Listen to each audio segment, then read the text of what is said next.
استسقاء بالکل. سورة البقرة آية نمبر 60. أعوذ بالله من الشيطان الرجيم. بسم الله الرحمن الرحيم. وإذ استسقى موسى لقومه فقلنا اضرب بعصاك الحجر فانفجرت منه 12 عينا قد علم كل أناس مشربهم كلوا واشربوا من رزق الله ولا تعثوا في الأرض مفسدين. صدق الله العظيم.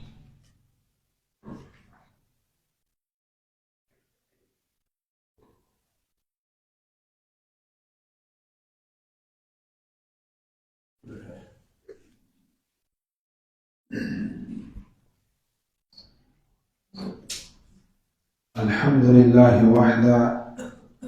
والصلاة والسلام على من لا نبي بعده. أما بعد، قال الله تعالى في محكم كتابه: أعوذ بالله من الشيطان الرجيم. بسم الله الرحمن الرحيم.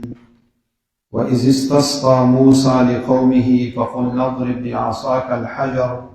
إلى آخر الآية. واقعیا د بني اسرائیل هغه روانه وه او موږ دې ځای پورې خبره کړې وه چې بني اسرائیل چې کله په دې دریاب باندې پورې وستلی شول نو اخوا دوی په یو صحرا کې آباد وو چې هغه ځای ته ویلی کېږي وادي تیه. او تیه اصل کې د مشقت نه دی، نو دوی پکې ډېر زیات په تکلیف او په مشقت کې وو. ناوله خو د حضرت موسی علیه السلام نه دا سوال وکړو چې په موږ باندې نور دی، نو الله تعالی د هغې په بدله کې او د هغه نور د تپش کمولو دپاره وریځ راویسته. بیا د خوراک دپاره انتظام پکار دی، نو الله تعالی ترنجبین او مرزان په دوی باندې نازل کړه، خو دوی د هغې هم قدر ونه کړو. اوس لازمه خبره ده چې انسان په یو ځای کې خوراک کوي نو اوبه هم یو لازمي شیز دی چې انسان اوبه استعمال کړي. نو دوی حضرت موسی علیه السلام ته ووایي چې موږ له اوبه پکار دي. موسی علیہ السلام اللہ تعالیٰ تا دعا وکړه. اللہ تعالیٰ فرمایي: وإذ استسقى موسى لقومه. هر کله چې طلب د باران وکړو موسی علیہ السلام د خپل قوم دپاره، نو په زمانې جاهلیت کې د عربو او د دغه خلکو رواج دا و چې کله باران نه کېدو نو دوی به داسې وکړه چې یو غوا به یې راپیدا کړه او د هغې د لکۍ پسې مختلف ټوکړې به یې وتړلې، ټوټې او پلسټکونه، او د هغې نه بعد به یې هغې ته اور ورته کړو. نو هغه داسې تاوېدا منډې به یې وهلې، نو هغې ته به یې نوم ورکړو بقیر مسلحة. هغه تاوېدو دوی به وي چې دا بوتان زموږ باران کوي، دا د هغوی یو قسم رواج و. نو موسی علیه السلام خو پیغمبر دی، نو هغه الله تعالی نه دعا وکړه چې الله تعالی باران په دوی باندې وکړي. نو الله تعالی ورته بس باران پرېږده، وقلنا اضرب بعصاک الحجر. بس باران ته ضرورت نشته، یو کاڼی دی او هغې ته د خپله امسا رااچوه او د هغې نه به اوبه جاري کېږي او دا ټول خلک به ترې اوبه څښي. نو دلته کې یو لفظ پکې راغی وایي استسقا، استسقا پکې راغله. استسقا اصل کې دې ته ویلی کېږي چې انسان کله یو میدان ته وځي. نبي علیه السلام به میدان ته وو، ما پرون تاسو ته ویلي وو چې په مدینه منوره کې یو مسجد دی، هغې ته ویلی کېږي مسجد غمام. نو دا هغه ځای دی چې صحابه کرام به راوتلی وو، طلب د باران او د اوبو به یې کوو. نو د امام ابو حنیفه رحمه الله مسلک دا دی، هغوی دا وایي چې په دې استسقا کې دا مونځ لازمي نه دی، بلکې که انسان دعا وکړي دا دعا هم کافي ده. او دلیل به دا نیسي چې یو ځل پیغمبر علیه السلام د جمعې په ورځ باندې خطبه کول وي، په دې کې یو عربي سړی رادنده شو یو باندېچي، نبي علیه السلام ته ویل چې خلک هلاک شو او څاروي د هغوی بد حال دی، فصل برباد شو. الله تعالی ته دعا وکړه چې الله باران وکړي. نبي علیه السلام لاس پورته کړو چې الله تعالی باران وکړي. حضرات صحابه کرام فرمایي چې د دې نه مخکې په اسمان کې د مرغۍ د وزر هم وریځ نه وه. چې نبي علیه السلام دعا وکړه نو حضرات صحابه کرام فرمایي چې موږ کورونو ته تلو لامده لاړو او یې تر دې پورې چې د مسجد نبوي چې کوم چت و نو هغه راوڅڅېد، دومره باران وشو. او تر دې پورې چې دا باران سیوا شو تر بل جمعې پورې ورسېد. وایي بیا د جمعې په ورځ باندې نبي علیه السلام په منبر وکړي، یا هغه سړی دی یا بل سړی دی، هغه رادنده شو. وایي نبي علیه السلام ته ویل چې د الله رسوله څاروو ته ډېر زیات تکلیف دی او خلکو ته تکلیف دی او کورونه راغورځېږي او دعا وکړئ چې الله تعالی دا باران ودرې. نبی علیه الصلاة والسلام اول وخندل چې ګوره دا انسان ډېر عجیبه دی. اول سوال کوي چې باران وشي لکه زمونږ حال چې دی. مونږ باران او باران اوس لږ راښکې شوی دی، هر سړی چې دی نو و چې خدای پاک اوس ودرې. خو د هغې دپاره نبی علیه الصلاة والسلام خپله دعا ښودلې ده. زه اکثر په دې لمونځ نه بعد ووایم، خو که ستاسو ورته خیال وي نو تاسو خو امین ووایئ، خو پوه نه یم چې د مولوي صاحب څوک وي. نو هغې کې دا دی چې اللهم اجعله على الآکام والأودية وعلى رأس الجبال والعيون.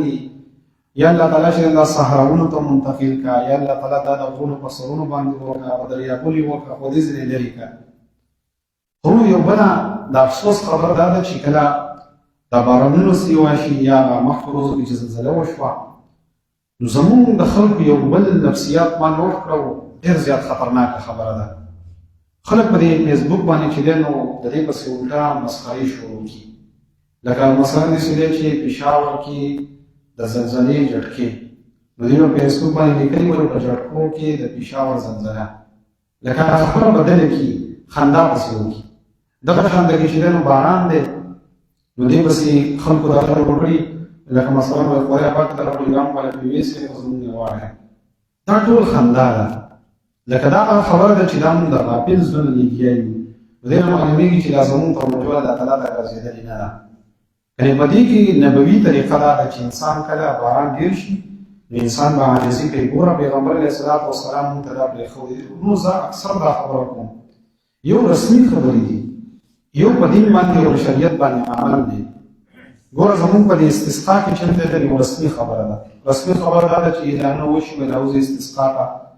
نو خلکو چې دی نو اول خو سهار لمونځ د څوک باسي نه، او چې یو څو کسان لاړ شي نو هغه چې لاړ شي هغه ایبانان ځان نه ښه نوي واسکټ یې اچولي او هلته کې اسمان ته ګوري وایي خدای پاک باران وکړي، او داسې امید هم نه اکثر موسمیات ګوري وایي نه لا امکان نشته. علماو لیکلي دي داسې یو خبره هم ده، وایي چېرته څوک استسقا راوتل نو یو ماشوم پکې وایي ځان سره چترۍ وړې وه، وایي ګوره د دې ماشوم یقین برابر و، د ځان سره د کور نه چترۍ وړه چې موږ وضو زاري کوو دا طرف په باران کېږي چترۍ ځان سره وړه. خو د استسقا هم ګورې سنت طریقه دا ده چې هغې کې انسان وضي کړه نو پکار ده دی چې زړې جامې اغوستي. بل دا ده چې د هغې نه مخکې صدقه ورکړي او تر دې پورې ځان سره ماشومان بوځي او هلته کې الله تعالی ته عاجزي وکړي چې الله تعالی د باران ضرورت دی، خدای پاک موږ باندې باران وکړي. زما یاد شي چې پخوا به د مشرانو داسې زاري وکړه یا به اکثره زموږ په طریقو کې هغه نظر غوندې کېدو، نو دې کې خرابي پکې هم وه، خو یو پکې پیدا دا و چې خلکو به صدقه ورکړه، د هر کور نه به راووتل، بیا یې پاخه کړه، به خلکو به یې تقسیم کړه، صدقه به وشوه. او بیا به اکثر چې د خلکو له دا مخ تور و، نو ګورېدان داسې نه و، داسې د عاجزۍ غونډه کې نښه ښکارېږي، خدای پاک هغه مخونه مې بدن تور کړي دي، باران راباندې وکړي. نو اکثر به هېڅ وشو. او اوس موږ چې دی نو غافل یو، نو عبادت پکار دی ورو، خو په صحیح طریقه باندې پکار دی. رسمي خبرې چې دی نو هغه پرېښودل پکار دي، ځکه زمونږ بس یو زندګي را روانه ده چې هغه د قبر او د آخرت نه باقي رسمي خبرې نه چلېږي. مونږ لمونځونه هم چې دی نو داسې رسمي غونډه کې دي، جنازې هم رسمي دي، ذکر اذکار هم هر شی چې دی نو داسې رسمي غونډه کې دي. نو زه په خپل ځان باندې ملامت یم او تاسو په خپل ځان باندې ملامت یې. ورو د هر عبادت نه خوند واخلئ. خوند دا دی چې د الله تعالی سره پکې تعلق قایم کړئ. عبادت په داسې طریقه باندې پکار دی چې الله تعالی ته ورنږدې شي، د رب ته ورنږدې شي. دغه د عبادت اصل کې مقصد دی. نو استسقا کې خبره کوله چې د امام ابو حنیفه رحمه الله هغه چې په دې کې د لمونځ لازمي نه دی، وایي ځکه دلیل یې دا دی چې ګوره پیغمبر علیه الصلاة والسلام ته صحابي وي، نبي علیه الصلاة والسلام سره دعا وکړي، لمونځ پرې ونه کړو. خو جمهور علما دا وایي چې نه لمونځ پکې پکار دی، وایي ځکه پیغمبر علیه الصلاة والسلام مانځه ته وتلی دی. نو کله به داسې چې انسان به په جومات کې دعا وکړي، کله کله به استسقا ته وځي، نو دواړه طریقې جایز دي. نو استسقا هغه موسی علیه الصلاة والسلام طلب د اوبو وکړو لقومه د خپل قوم دپاره. وقلنا اضرب بعصاک الحجر، نو موږ ورته ووایو چې ووهه په دې خپلې همسا سره دا کاڼی. نو دا کاڼی کوم یو کاڼی و؟ نو یو خو دا دی چې یو په دې همسا کې عجیبه کمال دا دی چې ګوره الله تعالی هغه ذات دی چې ازداد شیزونه جمع کړه. ازداد مطلب دا دی چې هلته کې به اوبه ووالي موسی علیه السلام، نو اوبه بلکل ودرېدې، او دلته کې مې کاڼی وهي، نو د هغې نه بیا اوبه جاري کېږي. نو هغه رب دی چې هغه په یو ځای کې په لاټۍ سره اوبه جاري کوي په بل ځای کې ودرئ دا الله تعالی کوي بعصاک الحجر. اوس دا کاڼی چې دی نو دا کم یو کاڼی دی؟ نو بعض علما وایي چې اصل کې دا چې دی نو هغه کاڼی دی چې دا څلور وټه کاڼی و او موسی علیه السلام له الله تعالی ورکړی و ورته ښودلی و چې په دې کې کله اوبه کمیږي نو دا په لاټۍ باندې وهم څلور طرفونه اوبه جاري کېږي. حافظ ابن کثیر لیکلی دی چې دا اصل کې یو کاڼی و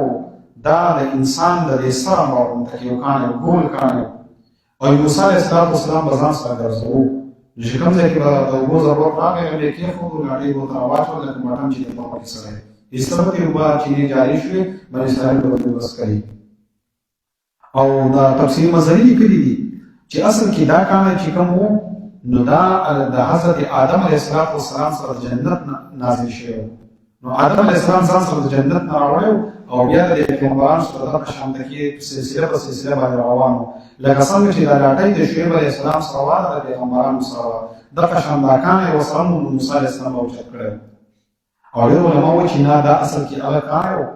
چې یو ځل موسی علیه السلام چې دی نو په یو ځای کې په یو ډنډ کې غسل کول او دې بني اسرائیلو او دې خلکو دا مشوره کړې وه چې د موسی علیه السلام دا اندامونه ټول پړسېدلي دي لکه داسې عیب خبره پسې کوله چې دی پړسېدلی دی او دی داسې دی او داسې دی. نو موسی علیه السلام خپلې کپړې مبارکې په کاڼي باندې کېښودې او غسل یې کول وایي په دې کې دا کاڼی روان شو موسی علیه السلام پس ور روان و استوبی الحجر زما کپړې راوړه کاڼی روان موسی علیه السلام پسې روان تر دې پورې چې ټول خلک په یو میدان کې داسې راجمع وو دا کاڼی راغی په دې منځ کې ودرېد موسی علیه السلام راورسېد چې راورسېد ټولو خلکو ولیدو چې ګوره په باندې خو څه عیب نشته دا هسې پسې مونږ لیکي دا خو ټیک ټاک دی. موسی علیه السلام په جلالیو لاټۍ راواخیسته په دې کاڼي باندې یو څو ګزارونه وکړه چې تا ته ځم چې ودرېږو ته ودرېږي نه. علما وایي چې باقاعده خلکو د دې ریسرچ کړی دی نو دا کاڼی موجود دی او په دې کې هغه اوس هم د لاټۍ هغه ګزارونه اوس هم موجود دي د موسی علیه السلام. وایي دا هغه کاڼی و چې موسی علیه السلام ورته لاټۍ راواچول او د دې اوبه جاري شوې. بهرحال چې هر یو کاڼی و خو یو کاڼی و چې په دې سره اوبه جاري کېدې. نو دې کې الله تعالی فرمایل بعصاک الحجر په خپل همسا سره.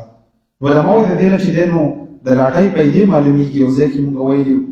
یو دا ده چې په دې سره انسان چې دی نو خپله دماغ یې کولی شي. لاټۍ ورسره د نبي علیه السلام سره به عنزه وه. عنزه دا ده چې هغه به یې داسې یو اوږده غونډه کې لاټۍ وه په دې سره کې لږ غونډه کې وسپنه لګېدلې وه تیره. نو پیغمبر علیه السلام به چې کوم ځای کې اودس مبارک ماتوو نو داسې به ځمکه ډوګه کړه نو هغې کې بیا په کلاره باندې امتیازې تلې نو دار بیا نه کېدې بل دا چې ډوډه به پکار و نو هغه هم نبي علیه السلام په دې طریقه دغه شان د همسا فایده دا ده چې په هغې سره انسان صورت یې جوړه کړي. نبي علیه السلام روان و چې کوم ځای کې لمونځ کوو هغې مخې ته ودرو او بیا به چې دی نو مخامخ به ورته لمونځ کوو نو دا فایده به کېده. بله دا ده چې د همسا په ذریعه سره انسان په خټو کې تګ کولی شي. دیونه ورکو ټول خټې وي او ټول چې دی نو هغه داسې ځګونو نو همسا به ورسره وه د نبي علیه السلام سره نو دا همسا بله پیدا چې انسان به په خټو کې تګ کولی شي. او بله دا ده چې د اولاد تربیت په دې په ذریعه باندې کېږي چې انسان همسا دې وجې نه علما وایي چې خپله همسا چې دی نو هغه ځوړنده ساتئ. مطلب یې دا چې په دې سره اولاد د تربیت ورکوو چې څنګه شروع دی پسې راغلم ډبو هم دې وګورئ نو داسې وهي به بنا خو لکه دومره ده چې هغه تربیت وله کې نو تربیت ولا پکار دی په دغه طریقه باندې. نو دا همسا ډېر زیات فواید دي لکه د دې څادر هم ډېر زیات فایدې دي. د نبي علیه السلام یو صفت دا دی چې صاحب الردا څادر والا پیغمبر او دا ته ځکه وایي مرو چې یو حدیث کې راغلی دی او ابرز یو مریض په دې باندې بیان هم کړی چې دا څادر مه پسوئ. وایي د هغې وجه دا ده چې نبي علیه السلام فرمایلي دي چې د دجال سره او 1000 کسان چې دی نو هغه د اصفهان ملګري شي یهود به او ټول به څادر یې اچوي نو هغوی تاسو څادرونه مه پسوئ. نو ما ورته وګوره اول خبره خو دا ده چې هغې اصفهان یاد کړی دی پاکستان نه دی یاد کړی چې د پاکستان نه بوسوي او څادر چې دی نو زموږ د پاکستان هندوستان والا پسوي عرب یې د سره پسوي نه مطلب هغوی به څادر څه کوي نو هغې اصفهان یاد کړی دی پاکستان هم نه دی یاد کړی. دویم دا چې نبي علیه السلام فرمایي چې هغه یهود دي نو موږ په شکر د یهودیان نه یو موږ پلار په نیکه باندې شکر د مسلمانان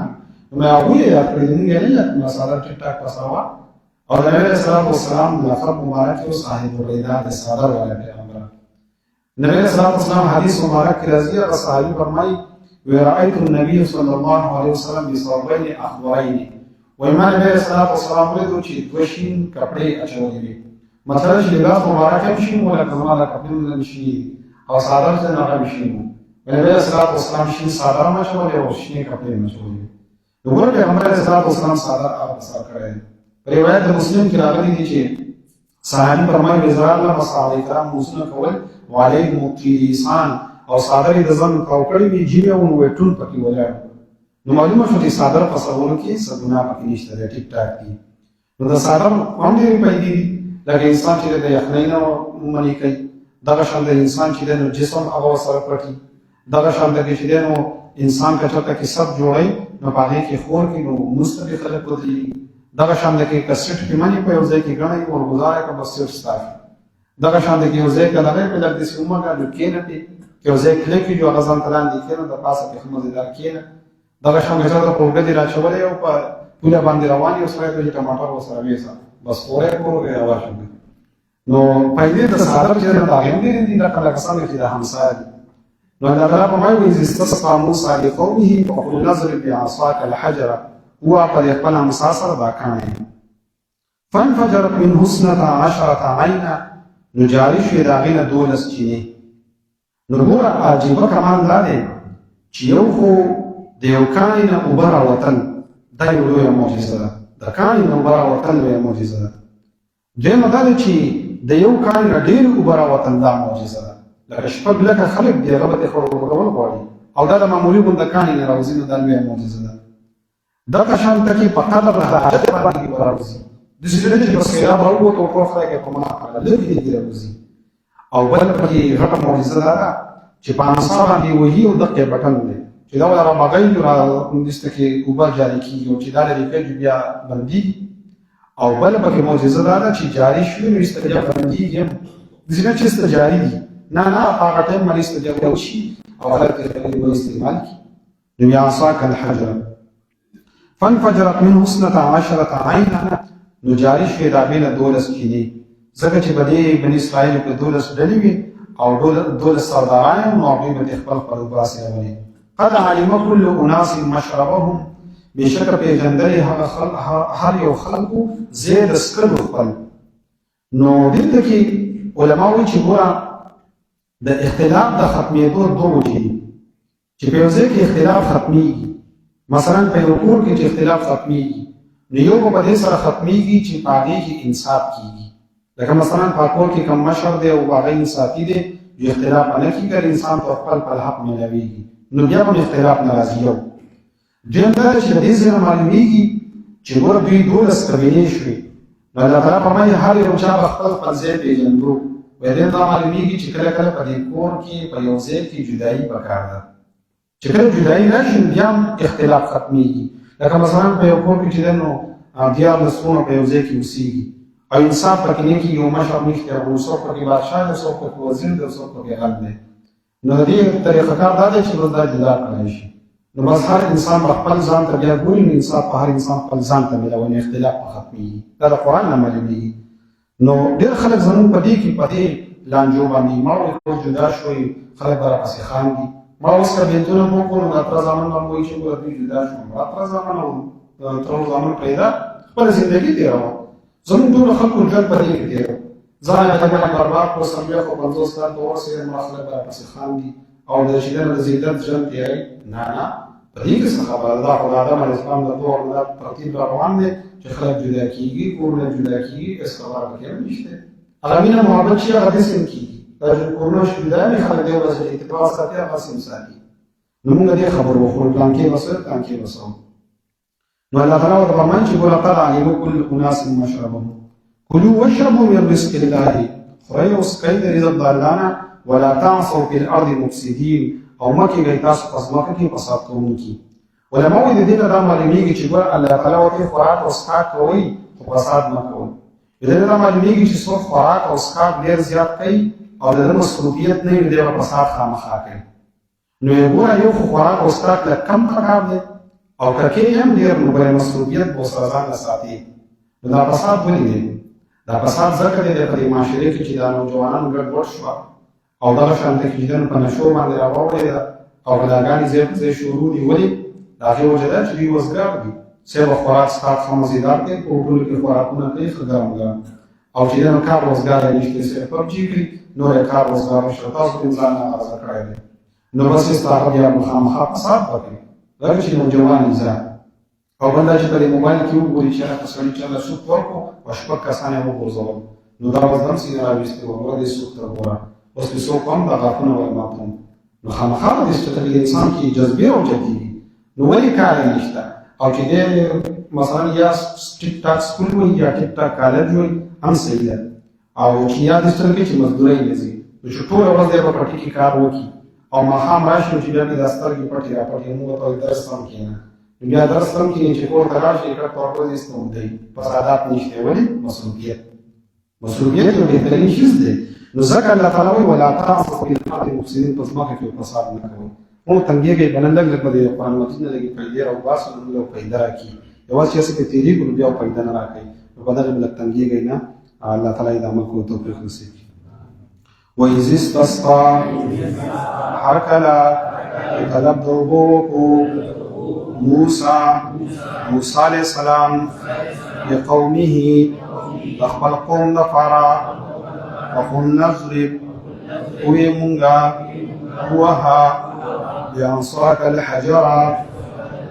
وقبل همصابا دي كان فانفجرت جارشوي من حسنتا 10 عينا دولس سنين قد علم كل أناس مشربهم بشك في جندلي حرچا زيد اسكلو خبل كلو خريتاسو واشربوا أو سكي من رزق الله رزق الله تعالى ولا تعثوا فتصم غرزيغي في الأرض وزمكك مفسدين فساد كونكي